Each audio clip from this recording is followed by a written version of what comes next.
सोलतीमध्ये आलो आहे रस घेण्यासाठी. जातात आता 4-5 वाजले, भरपूर ऊन लागतं म्हणून चहा घ्यायचा का म्हटलं, चहापेक्षा आपण बोलू. नमस्कार, मी शुभांगी आणि खूप खूप स्वागत तुमचं आपली शुभांगी ब्लॉगमध्ये. तर आज मी चालली भेटायला कोणाला तरी. तर बघा आता कोणाला भेटायला चालली मी. रस्पेन आम्ही मस्त शनी महाराजांच्या दर्शनाला आलेलो आहे. शनिवार आहे. श्रुती आली का तुझं चालू असतं चल जाऊ दर्शनाला. मग आम्ही आता दर्शनाला आलो आहे. शायसन चक्कर मारायला मावशी नाही आले. अहो माझं पण जाणं होत नाही. आता मी तर किती जवळ राहिलाय. हाय जवळ पण चालले चालत नाही गुरुगा. हो ना बरोबर आहे. बघा या गुरु मावशी आहे. रिक्षा करून येते काही वेळेला गाडीवर येते. या गुरु मावशीनं आम्ही एकाच बिल्डिंगमध्ये राहत होतो. त्या इथं शनी मंदिराच्या पुजारी आहे. त्या दर शनिवारी मंदिरात असतात. तर आम्ही इथे शनी मंदिरात दर्शन घ्यायला आलो आहे. त्यांच्याशी पण चर्चा केली, गप्पा केला, खुशाली विचारली. मावशी येतो आम्ही. देवाची कृपा आहे आपल्यावर. आपण कोणाचं वाईट केलं नाही, देवानी आपलं चांगलं केलं. सगळे रांग केला व्यवस्थित, सगळं खायचं प्यायचं व्यवस्थित. बाप्पा पाहतील ना आपण कशाला पाहिजे. बाप्पा बघतील ना. हाय की नाही.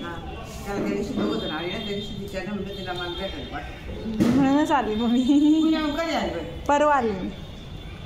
आता काय पगार आहे. गणपती बाप्पा, भैरवनाथ महाराज, त्याच्यानंतर शनेश्वर महादेव यांचं सगळ्यांचं दर्शन घेतलं मी. आणि आता मी निघालो आहे घरी. दर्शन झाले आमची आणि आता आम्ही निघालो आहे, बाहेर चाललो आहे आम्ही. मला दाखवते कुठे चाललो. तर आम्ही इथं बहिणीच्या घरी आलेलो आहे. तुम्हाला दाखवते मी आता बहिणीचं घर. फ्लॅट नंबर 404 इथे राहते बहीण. तिने सांगितलं तर मला अक्षत कोण गणेश कन्स्ट्रक्शन नावाचं बिल्डिंगचं आहे. काही चालू नाही बहुतेक. वेलकम. ही बघा ही आहे माझी बहीण, माझी 4 नंबरची बहीण. ही माझी 4 नंबरची बहीण आहे. आम्ही सगळ्या 6 बहिणी. माझा 2रा नंबर आणि ही माझी 4 नंबरची बहीण आहे. तर ही लेक्चरर आहे आणि ही आता इथे ह्या बिल्डिंगमध्ये शिफ्ट झालेली आहे. तर पहिले आम्ही दोघीजणी गप्पा मारतो आणि गप्पा पण तुमच्यासोबत सगळ्या शेअर करतो. तर व्हिडिओ शेवटपर्यंत नक्की बघा. सुषमावीस जय कुठे गेला. जय जय अरे सरप्राईज. ते बघा हा माझ्या बहिणीचा मुलगा आहे जय. हा इंजिनिअरिंगला आहे. कोणती इंजिनिअरिंग करतो. इलेक्ट्रिकल ना. तर हा अमृतवाहिनी कॉलेजला इंजिनिअरिंग करतोय. आणि श्रुती पण आमची अमृतवाहिनी कॉलेजला होती. त्याच्यामुळे त्याने श्रुतीचा सल्ला घेतला का दीदी कोणतं कॉलेज निवडू. मग तिच्या सांगण्यावर त्याने हे कॉलेज निवडलं आणि तो इंजिनिअरिंग करतोय. तर आता पहिल्यांदा आम्ही दोघीजणी गप्पा मारतो आणि नंतर तुमच्यासोबत सगळं मी तिचं घर वगैरे सगळं शेअर करते. ती माझी बहीण आहे 4 नंबरची. आम्ही सगळ्या 6 बहिणी. तर माझा 2रा नंबर आहे. आणि जे सुपर मॉडेल जे तुम्ही मला बरेच मला कमेंट करता की सोनाली त्याची बहीण आहे का, सोनाली त्याची बहीण आहे का. तर सोनाली ताई 3 नंबर आहे आणि ही माझी 4 नंबरची बहीण आहे. तर माझ्या ह्या बहिणीने खरंच आयुष्यात खूप खूप कष्ट केले आणि खूप संघर्ष केला. पण नीतिमत्ता चांगली आणि चांगले कर्म तर आज तिला यश मिळालेलं आहे. ती आधी माझ्या आईवडिलांच्या घरात होती राहायला. पण आता ती 15 दिवसापूर्वी इकडे शिफ्ट झाली. आणि हा फ्लॅट तरी सध्या तरी तिने रेंटने घेतलेला आहे. तिला स्वतःचाच फ्लॅट घ्यायचा होता. पण मग थोडंसं प्लॅनिंग वगैरे करून आर्थिक नियोजन करून मग 2-3 वर्षाचा कालावधी गेल्यानंतर मग ती फ्लॅट घेणार आहे. तर सध्या इथे रेंटने आली पण खूप छान फ्लॅट आहे. तर तिने कशा प्रकारचा संघर्ष केला ना हे तिच्या तोंडूनच तुम्ही स्वतः 1-2 मिनिट मला वाच कर. माझ्या बहिणीचं लग्न 2002 मध्ये झालं. 2001 ला झालं.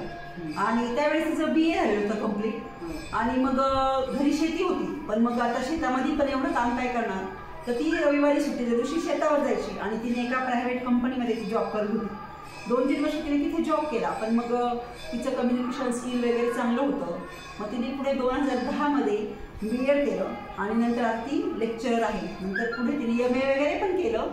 तर सुरुवातीला ती म्हणजे अजून पण त्या शाळेत आहे साने गुरुजी संस्था म्हणून 12वा पिंपरीला आहे ना इंजिनिअरिंग संस्था. तिथे ती पहिली हायस्कूलला म्हणजे 1ली पासून 7वीपर्यंतच्या वर्गांना शिकवायची. होते ना तेव्हा पहिली नव्हतं माझ्याकडे अपर क्लासेस दिलेले होते 4थी ते 7वी. अच्छा. म्हणजे अगोदर काही दिवस मी तो वर्ग जो होता 7वीत होता तो वर्ग 2रीत असतानापासून मी तो कंटिन्यू केला. मग तो 3rd, 4th, 3rd मीच कंटिन्यू केला. 7th मध्ये तो गेल्यानंतर मग मला असं वाटायला लागलं की आपण नको इंग्लिश मिडियमला हे करायला. मला मी MA पूर्ण केलेलं होतं, मला ज्युनियरला करायची इच्छा होती. मग मी समस्या सरळ सांगून दिलं की मला ज्युनियरला असेल तर त्यानंतर मग मी क्लास घेईन.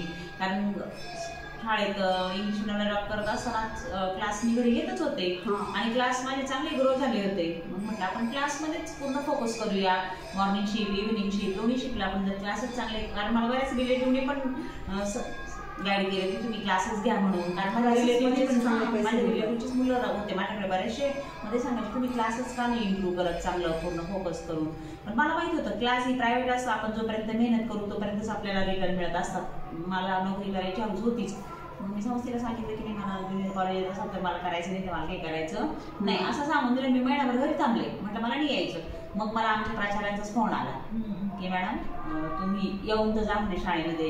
म्हटलं नाही सर मला ज्युनियरला देत असेल तरच मला करायचंय, नाही तर मला यायचं पण नाही म्हटलं सर. ते म्हणजे ठीक आहे तुम्ही या म्हणे. ते बघा तिने स्वतःहून सांगितलं, कारण तिला तिच्या टॅलेंटवर विश्वास होता. आता ज्युनियर कॉलेज म्हणजे 11वी-12वीला शिकवणं काही जोक नाही, कारण 11वी-12वीची मुलं भरपूर मॅच्युअर असतात, कोणी पण काही पण प्रश्न विचारू शकतो. पण तिला तिच्या स्वतःवर विश्वास होता. आणि सकाळीच ती 6 वाजता सिन्नर बस स्टँडवर असते, पहाटे 4ला उठते, घरातील स्वयंपाक मुलांची सगळी व्यवस्था करून ती पहाटे 6 वाजता ती बस स्टँडवर असते. नंतर 12:30-1 वाजेपर्यंत तिचं कॉलेज असतं, त्यानंतर घरी यायला 2-3 वाजता. नंतर तिथून आल्यानंतर बाकीची घरातील कामे करून परत ती 5 वाजता क्लास घेते. 5 ते 6 तिचे क्लास करतात. नंतर संध्याकाळचं परत स्वयंपाक वगैरे रेग्युलर काम. असं आमच्या मॅडमचं डेली रुटीन आहे. खूप तिने कष्ट केले, खूप मेहनत केली. पण तिच्या मेहनतीची देवाने खरंच म्हणजे काय त्याची दखल घेतली. आणि तिचं आता 2 वर्षापासून म्हणजे 3 वर्ष झाले ना तुला, पहिलं तिला 20% पेमेंट मिळालं आणि आता मागच्या वर्षापासून तिला 40% पेमेंट मिळालं. त्याच्यामध्ये माझा लहान भाऊ सागर याचा खूप सिंहाचा वाटा आहे. त्याने तिला खूप मदत केली तिच्या पेमेंट सुरू होण्यासाठी, तिच्या मॅनेजमेंटचं हे करण्यासाठी. संस्थेचे थोडेसे इश्यू होते. म्हणजे आहेच ते संस्था म्हटल्यानंतर तुम्ही समजू शकता इश्यू असतातच. त्याने खूप मोठा तिला मदत केली आणि आता तिचा सध्या प्रपंच छान सुरळीत चालू आहे. तर मी देवाला हीच प्रार्थना करते की माझ्या बहिणीचं लवकर 100% पेमेंट सुरू होऊ दे आणि तिच्या सर्व इच्छा लवकरात लवकर पूर्ण होऊ दे. तर माझ्या बहिणीला हा मुलगा जयला तुम्ही भेटलेच. आणि आरूला दाखवलं इकडे, मी आरूला नाही दाखवलं अजून वाटतं व्हिडिओमध्ये. आरू तर सध्या माझ्या बहिणीकडे गेलेली मुंबईला, त्यानंतर ती पण तुम्हाला दाखवेल मी. चला आता मी तुम्हाला तिचं घर दाखवते. ते बघा हा हॉल आहे. हॉलमध्ये इथं ब्लॅकबोर्ड लावलेला आहे आणि इथे आहे TV आणि इकडे गॅलरी आहे. तिकडे गॅलरीत कपडे वगैरे सुकत टावले, छोटीशी गॅलरी आहे. आणि इकडे हे बघा, इकडे हे बघा खूप साऱ्या बिल्डिंग, मस्त वातावरण आहे आणि खूप छान झाडं वगैरे. आणि इथे हे बघा जवळच आहे ना वारकरी भवन आहे. इथं विठ्ठलाचं मंदिर आहे आणि आरती चालू आहे. बघा आरतीचा आवाज तुम्हाला येत असेल. खूप छान वाटतं इथं, निसर्गरम्य वातावरण. तिथे बसलं का कवठाचं झाड आहे. बघा इथे कवठाचं झाड आहे, भरपूर कवठ आलेली त्याला. चला बघा इथं छान तुळशी आहे.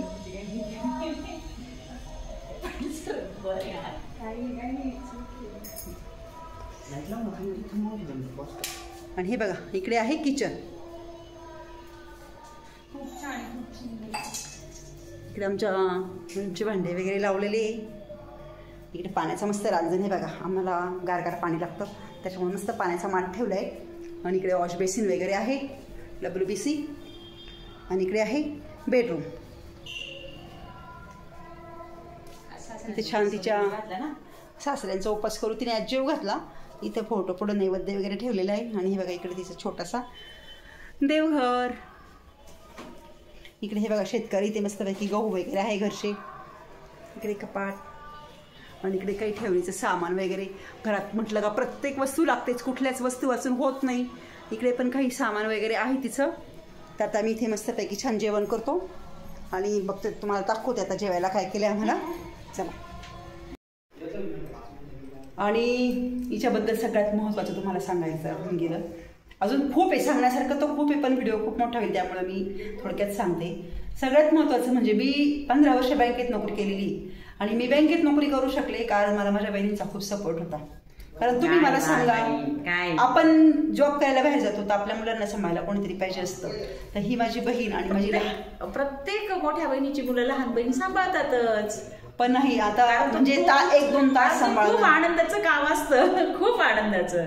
1-2 तास सांभाळणं ही गोष्ट वेगळी. पण मी सकाळीच 5:45ला बँकेत जायची, तर 6 वाजता आमची बँक सुटायची. पण जर डे बुक टॅली झालं नाही तर आम्हाला कधी कधी 7, 7:30, 8 पण वाजून जायचे.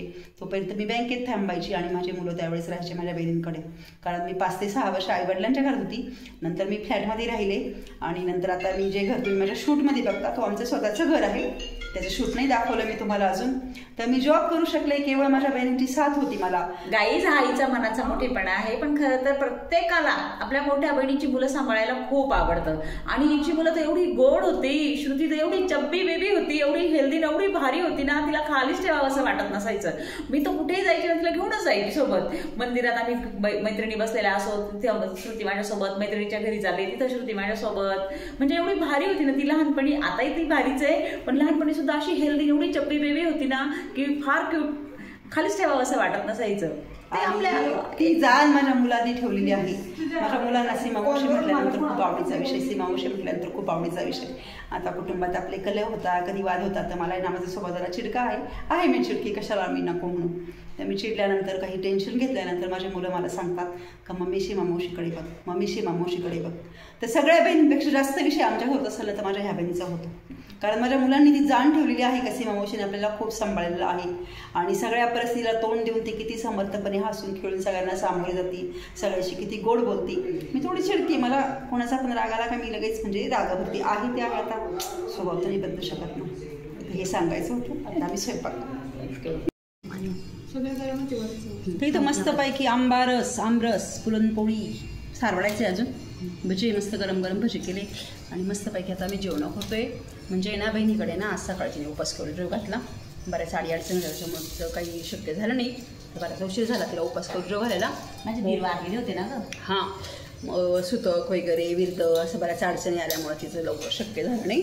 तर मग तिने आज उपास करून जेव घातला. तर आंब्यारसाचा स्वयंपाक तिने केलेलाच होता, आमरस पुरणपोळीचा. आता तिने आम्हाला पण गरम गरम पोळ्या केल्या, भजी केली, गरम भात घातलं. तर आम्ही पण छान जेवण करतो. तर बघा ही आमची जुजू आहे, बाहेर गेले होते, आत्ताच आले. हॅलो करा ना. हॅलो. तर त्यांना सुतक होतं ना त्यामुळे त्यांनी केस काढले, तकपड गेलाय, पण छान दिसता, क्यूट दिसतं ना. तर ते पण सुषमा नाव माझ्या बहिणीचं, तुझं नाव सांगितलंच नाही मी सुषमा.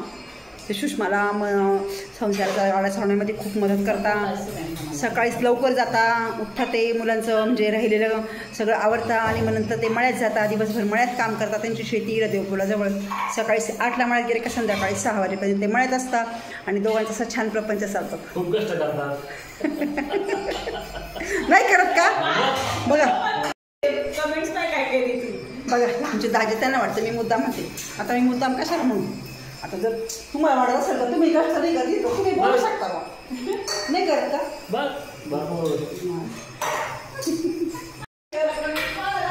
काही नाही, आमचं मेवण्याचं चालू राहतं. आता जिजाजी आणि मेवणी म्हटल्यानंतर कसं चेष्टा मस्करी चालतं, तर आमचं थोडं हसी मजाक चालू होतं. तर आमची जेवणं झाले. तर मावशी बोलत आहे गिरीसोबत व्हिडिओ कॉलवर. केलाय का? काय मावशी चालली? हो चला आता गप्पा वगैरे झाल्या. हा दिवस नको थांबलाय की तू म्हणशील मावशी कधी जायला. तर आता गप्पा वगैरे झाल्या आमच्या, निघालोय आम्ही आता. तर आता गप्पा वगैरे झाल्या, जेवण झाल्या, मेवण्यांशी गप्पा झाल्या, मेवण्यांची चेष्टा मस्करी झाली, जायचा थोडासा समाचार घेतला अभ्यासावरनं, मधून थोडंसं बोलावं लागतं. आता माझी सवयची मी बोलते सगळ्याला, कारण पाहिजे मुलांना धाक पाहिजे ना मावशीचा, मम्मी कुठं मावशी कुठं. तर सगळं झालंय आमचं, आता आम्ही निघतो आता. Okay, bye bye Sushma, good night. चला आता आम्ही बाहेरचं शूट नाही दाखवलं तुम्हाला, इथे मग आली तेव्हा. मस्त इथला पॅसेज वगैरे छान आहे आणि भरपूर म्हणजे छान आहे बिल्डिंग ही. हां सुषमा. आता आम्ही चाललोय मस्तपैकी लिफ्टमधनं. छान वाटतं का लिफ्टमध्ये? हां, आता आमच्या घराला काय लिफ्ट नाही. तर आता बहिणीच्या घरून आम्ही घरी आलो आहे आमच्या. आणि हे बघा येताना ही मस्तपैकी खरेदी केली थोडीशी. थोडे कप केक घेतले आणि हे तूप घेतलं शुद्ध आणि थोडे मँगो आणि थोडे बनाना घेतले. आणि हे बघा हे पण घेतले. केक आहे हा पण आवडले श्रुतीला, मग घेतलं तिने. आणि आता आम्ही घरी आलो आहे. चला तर मग आजचा व्हिडिओ इथेच संपवते. ते कसं वाटलं तुम्हाला आजचा व्हिडिओ? आवडला असेल तर नक्कीच लाईक करा, कमेंट करा. चॅनलवर नवीन असेल तर सबस्क्राईब नक्की करा. Bye bye, good night, sweet dream, take care.